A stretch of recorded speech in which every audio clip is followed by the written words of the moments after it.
that is above all other names. Ang pangalan ito, taas sa lahat ng mga pangalan. That in this name of Jesus Christ, Na ang pangalan, sa pangalan ng itong Jesucristo, everything that you can imagine about has to ang bow. lahat ng mga bagay ay laluhod at magpailalim. In the name of this Jesus, Sa our Lord, pangalan ng itong Jesucristo ng Panginoon, diseases must bow. ang mga karapatang sakit ay luluhod. Cancer must bow. Cancer, yuyuko. Demons must bow. Ang demonyo yuyuko.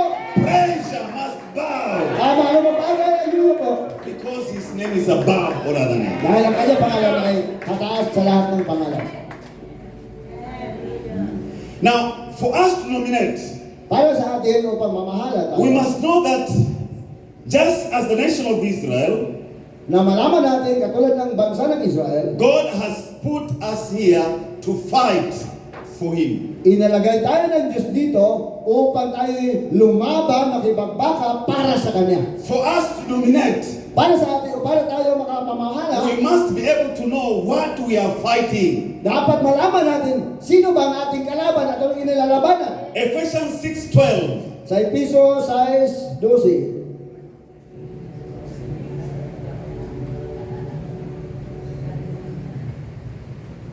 Yes, please. Okay, it is here. Sapagkat ang ating pakikibaka ay hindi laban sa laman at dugo, kundi laban sa mga namunuan, laban sa kapangyarihan, laban sa mga mamahala ng kadilimang ito sa sanglibutan, laban sa ukol sa espiritu ng kasamaan sa mga dakong kahitaasan. We are not fighting flesh and blood. Hindi tayo lumalaban sa dugo at laman. The people around us have no problem. Ang mga taong sa palibot natin, hindi sila ang problema. But behind everything that is happening, there is a demon. At nalaman natin lahat na nangyayari, ito po ay sa demonyo. Our eyes should be able to see the power and the force behind everything that exists. At ang ating mga mata dapat makakita ito na gumagawa ang kapangyarihan ng demonyo sa likuran natin. There are 4 levels the Bible mentions about. Mayroong 4 na mga antas na mga pamamahala sa kahitaasan. The first one is principalities. Ang una ay prinsipalidad. And when we talk about principalities, we are talking about rulers of nations and kingdoms. O nga ating pag-usapan ang tinatawag na namamahala ito sa iba't ibang mga kaharian at mga bansa.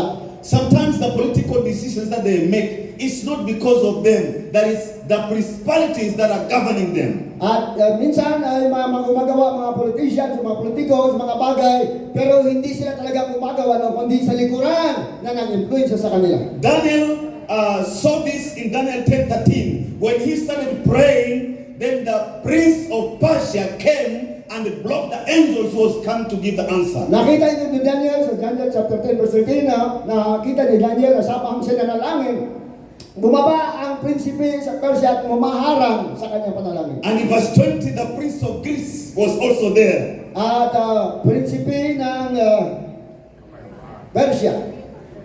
Now, these control nations. Ito yung pamamahala ng bansa. They control continents, Mga kontinente, forces of darkness. kapangyarihan ng kadiliman. Then number 2, Pangalawa, we fight against powers. nakipaglaban tayo laban sa kapangyarihan. Number 3, Pangatlo, we fight against rulers of darkness. at yung mga namamahala sa kadiliman. And number 4, Pangapat, we fight against spiritual forces. at yung espiritual na mga kapangyarihan. Now, if you want to dominate, Kung gusto mo mamahala, we must know all these levels dapat malaman natin ang 4 na antas na ito that are opposing God's kingdom around us. na lumalaban sa kaharian ng Diyos sa palibot natin. Hallelujah. Amen. Hallelujah. Hallelujah. Hallelujah. Hallelujah. Some people fear some areas of influence. Minsan may mga tao na natatakot sila sa mga antas ng mga influensya. Like in Kenya, it's hard for a pastor to encourage his members to go into politics. Sa Kenya, mahirap para sa pastor na i-encourage yung mga membro na magpolitiko. Because they say in politics there is all evil. Kasi ang sabi nila, sa politiko daw lahat yan masama. Some pastors discourage the members from becoming rich At may mga pastor na dinidiscourage nila yung kanilang membro maging mayaman. because they say money is the root of all evils. Dahil sabi lang, pera po raw ay sumula ng lahat ng kasamaan. Some people will discourage people from getting into sports. Ang iba, ayaw nilang paasalihin sa mga palaro. Titus 1 verse 15 and 16. Please Sa read. Titus 1, okay, Titus chapter 1, verse 15. And 16. Hanggang 16, basahin ko. Yes, the Bible says, to the pure, all things are pure. But to those who are corrupted and do not believe, nothing is pure. In fact, both their minds and consciences are corrupted. They claim to know God, but by their actions they deny Him. They are detestable, disobedient, and unfit to doing anything In good. Tagalog it says, sa malinis, ang lahat ng mga bagay ay malinis. Datapot sa mga nangahawa at di nagsisimpalataya ay walang anumang malinis. Kundi pati ang kanilang pag-iisip at kanilang budhi ay pawang nangahawa. Sila'y papanggap na nakakilala nila o nakilala nila ang Diyos. Ngunit ikinakaila sa pamamagitan ng kanilang mga gawa. Palibas ay mga malulupit ang mga masuwayin ang mga itinakwil sa bawat gawang We must have kingdom mentality. Kailangan mayroon kang kahariang pag-iisip. If you want to dominate, Kung gusto mong mamamahala, there is nothing wrong in education. There is nothing wrong in sports. walang masama sa edukasyon, sa laro, There is nothing wrong in media. walang masama sa media, There is nothing wrong in entertainment. sa entertainment, walang There is masama nothing dyan. wrong in politics. Sa politiko, walang masama dyan. To the pure, all things are pure. Sa kanilang malinis ang pag-iisip ay malinis. We cannot just hide ourselves in the religious mountain and leave everything to the unworldly people. Hindi natin pwedeng gawin na nagtatago tayo sa pagiging isang reliyoso at ipaubayan natin sa mga hindi matutuwid na mga tao. It will become hard for us to be able to dominate. Napakahirap po sa atin na magdomina. Why? Because every battle starts in the spirit. Bakit? Dahil ang lahat ng labanan nagsimula sa espiritu. Eventually it is manifested in the physical. At ito ay makikita sa physical. Now, God was so pleased in Jesus Christ to give us the power of the kingdom. At masaya ang Diyos, Ama, na ibinigay ng kapangyarihan kay Jesucristo sa kanyang kaharian, ang paghahari. In Luke 12:32, He tells His disciples, rejoice, get happy, Sa Lucas 12:32, sabi niya, maggalak kayo, magsaya kayo. because it is the Father's a pleasure to give you His kingdom. Dahil masaya ang Ama na ipinagkaloob sa inyo ang kanyang And kaharian. His kingdom is above all other kingdoms. At ang kanyang kaharian ay hataas sa lahat pa ng ibang kaharian. I repeat again, His kingdom is above all other Muli kong kingdoms. sabihin, ang kanyang kaharian ay hataas pa kaysa ibang mga kaharian. Hallelujah. Hallelujah. In Africa, right away, we have what you call we call it devil worship. Sa Africa, mayroong isang tinatawag nilang pagsamba sa demonyo. People go to the sea to seek powers, Ang mga tao ay pupunta dun sa dagat, maghahanap ng kapangyarihan. and pastors are very much afraid of devil worshippers. At yung mga pastor ay takot na takot sila sa mga sumasamba sa demonyo. I remember when other pastors are suggesting, saying, let us keep off these people. At naalala ko yung ibang pastor sabi nila, lumalayo-layo tayo sa mga taong ito. Because they are using the kingdom of darkness. Dahil ginagamit nila ang kaharian ng kadiliman. They have gone into schools right away, At munta sila sa pag-aaral. and they are initiating so many people. At marami silang nakukuha mga tao. I remember of the girl I was praying for in school, Dito po sa isang eskwelahan, had reached the level of causing accidents, both in air and on roads. at meron silang ginawa na makapagawa sila ng aksidente kahit sa aeroplano sa taas, sa kalawakan o sa kalsada. I remember she had the power to get into banks and get money. At may kapangyarihan silang magnakaw ng pera sa mga bangko. she would just stand at the door of the bank and change into a snake. At tatayo lamang sila doon sa harapan ng bangko at magiging parang isang madilim na Then she gabi. would go there and take money and come out and get into the demonic world. Pupunta na sila doon, kukunin yung pera, walang makapansin, makita sa kanila, at pupunta doon sa kapangyarihan o sa libutan ng demonyo. And when they are there, they celebrate using human blood, they drink and they eat human flesh. At pagdating nila doon sa kanilang samahan, magselebra sila, at iinom sila ng dugo ng tao, at kakain sila ng laman ng tao. So when I asked her, do you really eat human flesh? Kumakain ba talaga kayo ng laman ng tao? She says when we were there, yes, that is our food. At saka nandun kami, yun yung pagkain namin. Sarap. So here now, she's in church Kaya ngayon, nandito na siya sa church. with the purpose of destroying and making us, cold spiritually.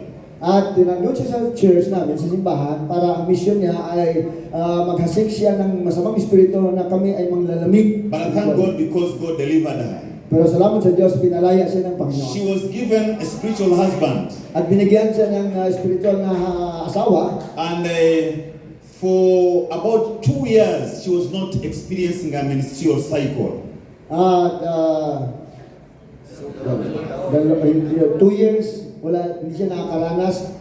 Because her eggs in the ovaries were being eaten up by the spiritual husband. Yung kanyang ovary ay sa kanyang spiritual na asawang lalaki, husband. But Pinakain yun. But when she comes into an encounter of the power of the Lord, At nung siya ay nakaranas ng kapangyarihan ng Panginoon, she gets delivered, nag-deliver siya, napalaya siya. and immediately she starts receiving a menstrual cycle. At yun, bumalik na yung kanyang monthly na period or cycle. Now the Lord is calling us to confront head-on with these forces of darkness. At tinawag ka ng Diyos na ating salwatain itong mga kapangyarihan ito ng kasamaan. When the kingdom of light comes down, it knocks out the kingdom of darkness. Nung dumating ang kaharian ng kaliwanagan, ito ay ibinagsak niya o sinawatan niya ang kaharian ng kadiliman. And this is what happens in the book of Acts chapter 8 verse 5 to 8. Ito nangyari sa Gawa, Acts chapter 8, Verse 5 to 8. verse 5 to 8. Philip goes into a city.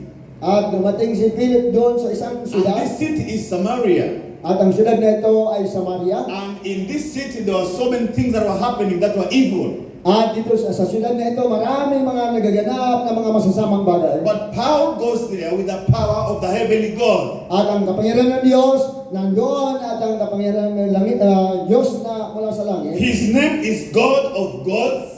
Ang kanyang pangalan ay Diyos ng mga Diyos. His name is Lord of lords. Ang kanyang pangalan ay Panginoon sa lahat ng His Panginoon. name is Prince of princes. At ang kanyang pangalan ay Prinsipe sa lahat ng mga prinsipe. And when he started preaching the word, At nang simula siyang mangaral ng the salita, whole city was amazed. at namangha ang buong syudad. Why? Bakit? Because he did not just preach words.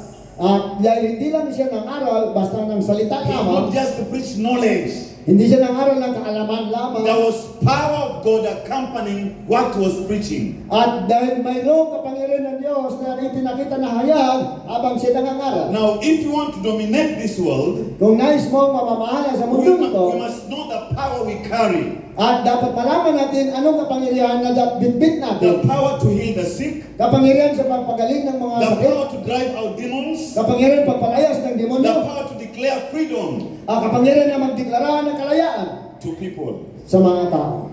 So, joy came over the city of Samaria. Hanggang ang kagalakan ay dumating doon sa buong siyudad ng... In fact, the Bible records that there was a sorcerer there. There was a magician there. Mayroong sinabing Biblia na may isang magikero doon. His name was Simon. Ang pangalan niya, Simon. Yes, Simon. yes, his name was Simon. Simon kasi yung pangalan niya. When he saw what was happening through the hands of Philip, Nung nakita at nasaksiyan niya ano nangyari doon sa kamay ni Philip, he threw away his magic. tinapon niya ang kanyang mga budget. and he came and was baptized. At lumapit siya at nabautismuhan siya. This is what dominance looks like. Ganito ang itsura ng tinatag pamamahala. Now, when we just preach to areas with just mere words, Kung tayo nangaral sa isang lugar at salita lamang, people are tired of listening to words. mga tao pagod na makikinig sa salita. People are tired. They've been listening to radios, to television. Pagod na mga tao, nakikinig sila sa radyo, sa telebisyon. So when we present ourselves before them, Kaya kung ating presenta ang sarili natin sa there kanila, must be power accompanying what we say. kailangan mayroong kapangyarihan kasama doon sa ating sinasabi. Because our God says He will never forsake us or leave us. Dahil ang ating Diyos nagsasabing, hindi tayo niya papabayaan o sasamahan tayo niya. My plea to us all is that we arise up together. Ang aking pamanhik sa inyo na tumayo po tayo ng isa ganitong kapangyarihan. God depends on us. Umaasa ang Diyos sa atin. And God does not depend on learned people.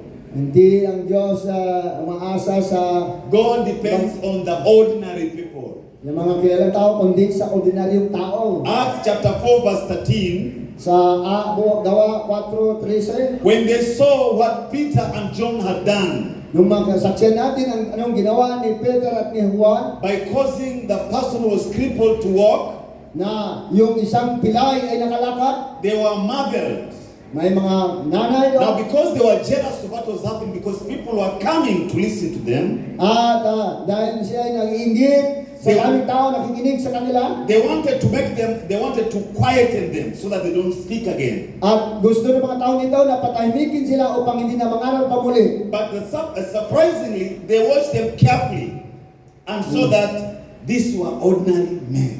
At dito ay namanga sila dahil ito nasa kanila, hindi lang ito mga ordinaryong mga ordinaryong tao lang. But the statement goes further and say, but they noticed that these people had been with Jesus Christ. Ngunit ang sabi nila na napansin namin itong mga tao ito, mga alagad na ito ay kasama ni Jesus. And this made a difference. At ito ay nagiging nagdulot ng pagkakaiba. Don't we have Jesus even now? Mayroon ba kayong Jesus ngayon? Don't we walk with Jesus even now? Nandiyan kayo ba mayroon si Jesus? And if we walk with Jesus, then we make the difference. At kung mayroon tayong gumagawa tayo kasama ni Jesus, ito ay magbabago. When we walk into our cities with signs and wonders, Kung tayo nandoon sa syudad na may kapangyarihan at mga pangitain, people will rush to listen to us. tatakbo mga tao upang makinig sa atin. Both children and both older people, they will come to listen to us. Mga bata, mga matatanda, tatakbo sila magmamadaling makinig sa atin. Why? Because people always look for power. Bakit? Dahil ang tao ay laging naghahanap ng kapangyarihan. In Africa, sometimes you see a large group of people Sa Africa, makikita mo ang daming mga kulutong na mga tao listening to somebody who is showing magic. at nakikinig, nanonood doon sa isang tao nagpapakita ng mahika. They are drawn because they want to see new things. Na sila ay parang inaakit sila dahil gusto nila makita ng bagong bagay. Now, our God is the greatest magician we know. Ang Diyos ay isang kilala nating pinakadakilang magikero. Kumbaga. Daniel was one of them. At si Daniel, isa sa kanila. In the book of Daniel, we are told that he was above the magicians. At sa aklat ng Daniel, sinabi siya ay higit sa lahat ng mga magikero doon. Because the spirit of our whole God was in him. Dahil ang banal, espiritu ng banal na Diyos ay nasa kanya. Now, because we have the Holy Spirit in us, At ngayon dahil mayroon tayong banal na espiritu sa atin, we can do things that are even imaginable. at makagawa tayo ng mga bagay na hindi man lang natin naisip. Now, I want to wind up At gustong tapusin dito, and tell you this. at sabi ko sa inyo ito, Know the God that we serve. kilalanin mo ang iyong Diyos na pinaglilingkuran. Never limit this God of ours. Huwag mong limitahan ang Diyos na ito natin. the Israelites had this problem. They limited the Holy One of Israel. At ang Israelitas, mayroon silang problema ito, nilimitahan nila ang Diyos na banal. Sometimes we think God cannot do this. Minsan inisip natin, ay hindi ito magawa ng Diyos. God cannot do this. Hindi ito magawa ng Diyos. And that's according to our thinking. Ito ay ayon lamang sa ating pag-iisip. Especially us who are scientific minded. At lalo tayo na medyo katulad sa kanya, scientific ang pag-iisip. But God can do anything. Ngunit ang Diyos ay makagawa ng lahat ng bagay. God even can surprise you. At pwede kang isurpresa ng Diyos. He can reach and come into your room if you believe. Siya ay pwedeng pumunta sa iyong kwarto kung maniwala ka. He can speak, he can whisper, he can do anything. Makapagsalita siya, makabulong siya, makasayo o makagawa sa lahat ng bagay. So know the Lord we serve. Kilalanin mo ang Diyos na iyong This pinagtitira. is the secret behind dominating. Ito ang sikreto sa likuran ng tinatawag nating pagpamamahala. If we limit our God, Kung limitahan natin ang ating Diyos, we shall also be limiting ourselves. malimitahan din natin ang ating sarili. God occupies everything. Kaya ang naroon ang Diyos sa lahat ng bagay, sa lugar. I think this knowledge because in Africa, Salamatan kong kaalaman ito dahil sa Africa, a witch can talk to a stone. ang isang sa witch o yung sa lamangkiro, pwede makipag-usap sa bato. He can talk to a stick. Doon sa kahoy. And when you go, you stumble, At yung maglakad ka, may mapati ng pamo. and the stick pierces you. At yung kahoy na yun ay pwedeng makasugat sa iyo. But that stick was spoken to be a snake. At yung kahoy na yun ay sinasabihan na So maging suddenly the ahas ka. poison of a snake comes around you. Kaya kahit yung kahoy na yun, ang kamandag ng ahas, mapapasok sa katawan. They are using magic, but this is just a counterfeit of what the Lord God, our God, can do. At yung magawa sila ng magic, ito lamang ay nagpapakita kung ano din ang magawa ng ating Diyos. So God can do anything. Kaya ang ating Diyos magagawa ng lahat ng bagay. Let us not limit our God. Kaya huwag natin limitahan ang ating Diyos. Hallelujah. Hallelujah. Hallelujah. Amen. Amen. I want to encourage you, brothers. Kaya hamunin ko kayo mga kapatid, I don't know the culture here, na ang Diyos na nandito kasama natin. but one thing I believe, Isang bagay na aking pinaniwalaan. God has called us to change cultures. Ang Diyos, tinawag tayo upang baguhin natin ang mga kultura. God has called us to transform cultures. Sinabi ng Diyos sa atin, baguhin natin ang mga kultura. Take them from their believing system into believing in the kingdom of God. Dali natin siya sa yung paniwala nila sa sistema na yon, doon sa kaharian ng Diyos. And the Lord God has always assured us At ang ating Diyos laging nagbigay sa atin ng kasiguruhan that we are more than conquerors in Christ. na higit tayo kaysa nananagumpay kay Kristo Jesus. Now, what is the limiting factor some of us face? As I Ano ba conclude, kinatatakutan natin na naglilimita sa ating buhay sa mga ako'y magtatapos dito? God is love. Ang ating Diyos ay pag-ibig. And we must receive love in order to release love. Kailangan tumanggap tayo ng pagmamahal para tayo makapagbigay din ng pagmamahal. Now, some of us have been passing through situations that have brought anger in our hearts. At marami sa atin na dumadaan sa mga pangyayari sa buhay na nagdadala ng galit sa puso natin. Some of us have passed through situations where there is a lot of hatred in our hearts. Marami sa atin na dumadaan sa isang sitwasyon na mayroong puot sa puso natin. And this has contaminated our hearts in so saying. Ito, nakakakira ito sa puso natin. So when we come in areas where God is to come, Kung dumating tayo sa punto na nais natin ang Diyos pumating sa buhay natin, He brings His love so that we may pass it to the people.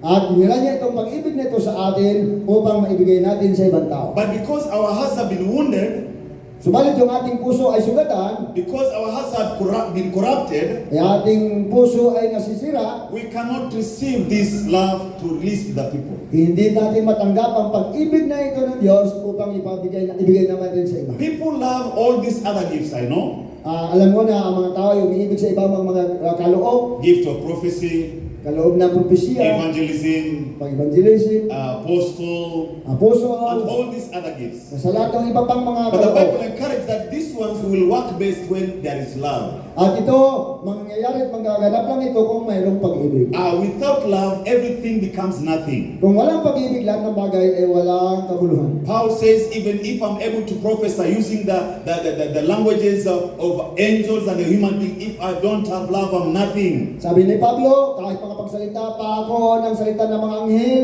makagawa ng anumang mga bagay, kung walang pag-ibig, bali wala po. So I know there are people here who have been passing through situations that have contaminated their hearts. Maraming mga tao dito, alam mo na dahil sa nangyayari sa buhay natin, ay nasisira po yon yung ating puso, wala na po yung pag-ibig. There is anger, Mayroong paggalit, there is hatred, kapuo, there is bitterness, sakit, and this limit our God. dito'y naglimita ng ating Diyos. So it is easy to say, I believe in a powerful God, Madaling sabihin, naniniwala ako sa makapangyarihang Diyos. but this powerful God does not manifest in us. Ngunit ang Diyos na makapangyarihan ito ay hindi nahayag So sa people atin. always wonder, if this one is a believer, why can't this happen? Kaya lumatan nagtataka kung ito'y mananampalataya, bakit hindi naman nangyayari ito?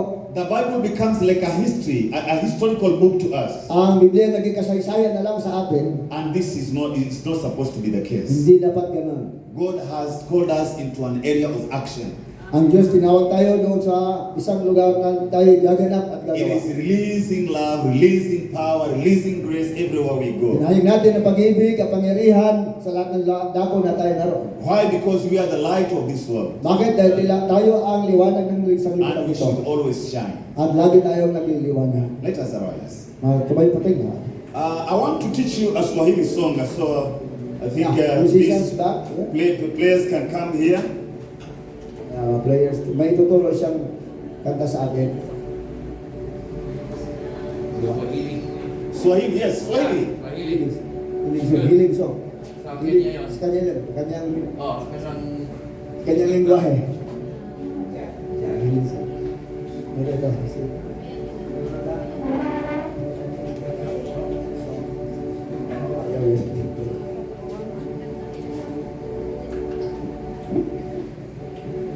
Ito marami.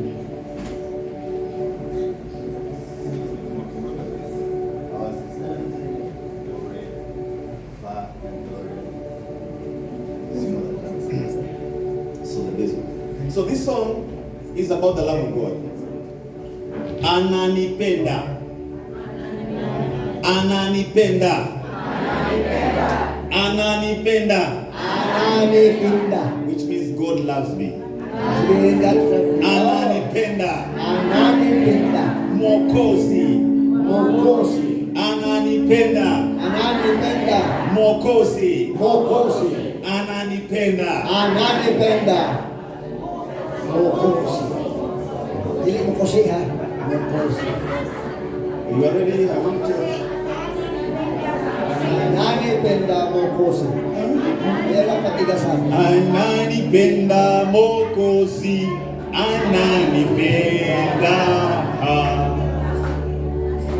Ananipenda mokosi. Ananipenda. Say that simple. Ananipenda mokosi. Ananipenda. Sabay natin. Ananipenda mokosi. Ananipenda. Yan, mayroong kumpas na kasi nakita ko yan sa YouTube yung mga bata habang sumasayaw. Ananipinda mokosi pala yan. Gitara, lagi mo sa may timing yan, African timing.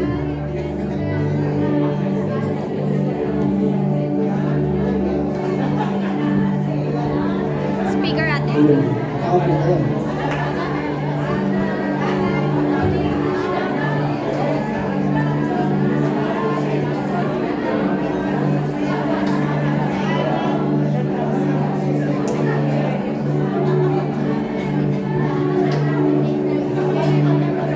Okay. So, gitara lang na siya.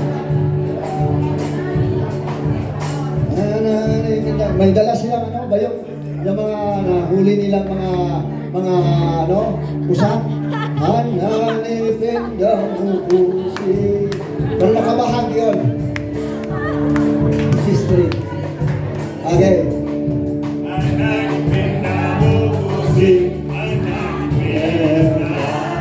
I'm the one leading, then you repeat. Repeat.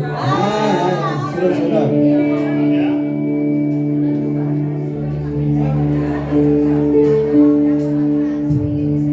Bless, may kanta tayong alam. Ananipenda Mwokozi, ananipenda Mwokozi, ananipenda. Ewa ananipenda Mwokozi, Ano yan?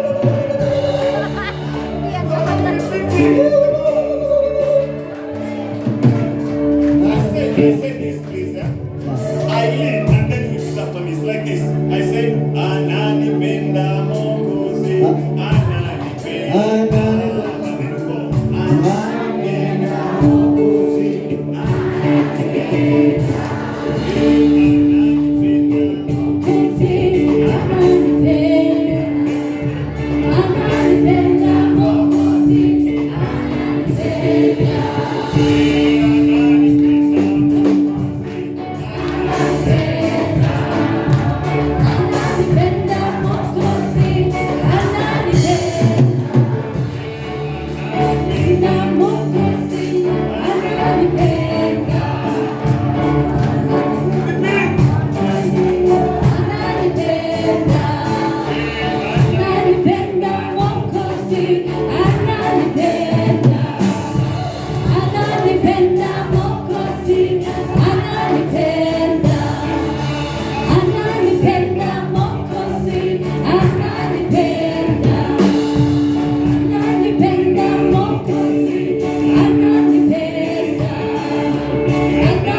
So much. Kaya mahal na mahal tayo ng Diyos. He has not withheld anything good from us. Walang hadlang ang Diyos ang pinipigil para sa atin. All things are just at our disposal. Nasa Kanya ang lahat na ipagkaloob sa atin. We must know the God we serve. Kaya makilala natin ang ating Diyos natin He has pinag-iingat. given us gifts at our disposal.